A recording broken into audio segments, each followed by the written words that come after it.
See, do we have this set up? Yes, we do. I would personally like to apologize for my last review. It was terrible. My first video. I'm not. I don't really do too much of this, and I didn't even have a list. I just pulled it out. I made it to make a video because I wanted to get this channel started. But I've made a list. I've made a detailed stuff. I've done a bit more. Today I'm doing Metallica's most recent album, Death Magnetic. That's about the first Metallica album I really have. I'm gonna erase that. That's terrible. It's the only Metallica album I have, and it's one of the very first I've listened to. I remember about my first Metallica song was All Nightmare Long. My friend Austin showed it to me. It was back in 8th grade. I thought this stuff was monster music. It scared me. It was like, ah! And then that's back when I was a Christian, so I'd probably drown this album in holy water and beat it with a cross or something like that. But the album was released in 2008. It's a pretty strong album.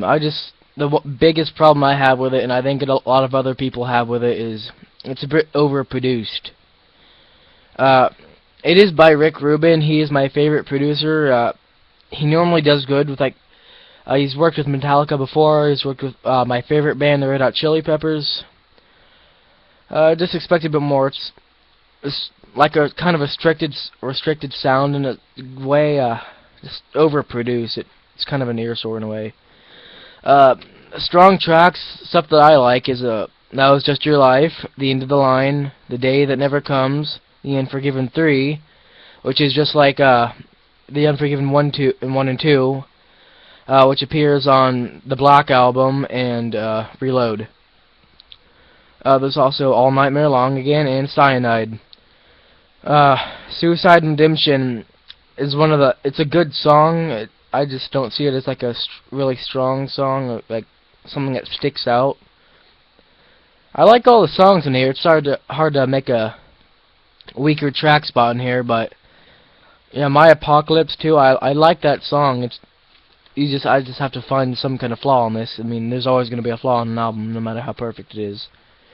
Pros about it. It's kind of a return to the thrashy style. They haven't really done this kind of stuff since Injustice for All back in '89, '88, and then it went to the bit more mainstream. People call it MTV Metallica and all that. Black Album, Load, Reload, and the atrocious album we don't really like to talk about is Saint Anger. Starting there, Lars' drumming sounds like pots and pans and trash can lids. I don't like Lars too much. He's not the best drummer in the world, but hey, he gets by. And Rob Trujillo, if I'm saying it right, he's doing pretty good. From what I saw, shoot me now. He said something about Kirk doing this one thing with his finger, on the bass, like Cliff used to do. But yeah, I like him. I've seen interviews with him. I've seen him play live. He's a pretty good bass player. Suicidal Tendencies, his old band. There's a lot of kick-ass solos on it. And, well, it's Kirk Hammett's on there, so that's pro. I'm a terrible person at this. I'm not good. And again, Rick Rubin produced it. Favorite producer. There you go. Yeah, cons. James has a weaker voice from over the years, age, drinking, maybe drugs. I don't know. I'm sure he's done all that. I still don't think Lars is a good drummer and all that. He's not. I really don't like Lars. Yeah.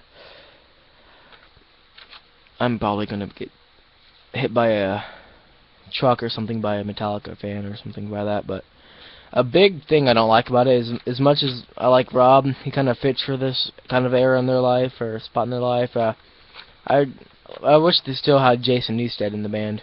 I mean, other than Cliff, I really like Jason. He's doing good in his own. He has another band, Newsted or whatever. And like I said, overly produced sound. It's a good Metallica album, produced by Rick. Bit too produced Rob seems to be doing well for a thrashy style album since Injustice for All. Suicide and Redemption, Beginning. It gives me kind of a slight Rage Against the Machine feel. I don't know what song it kind of sounds like. Maybe Vietnam or something like that. I don't know, but for now, this is a more upgraded kind of review, other than my terrible one. But yes, Metallica Death Magnetic. There you go. Thank you for watching, and I'm sorry, Metallica fans, for Lars. Don't punch me or burn me at the stake or anything. See you guys next time, I guess.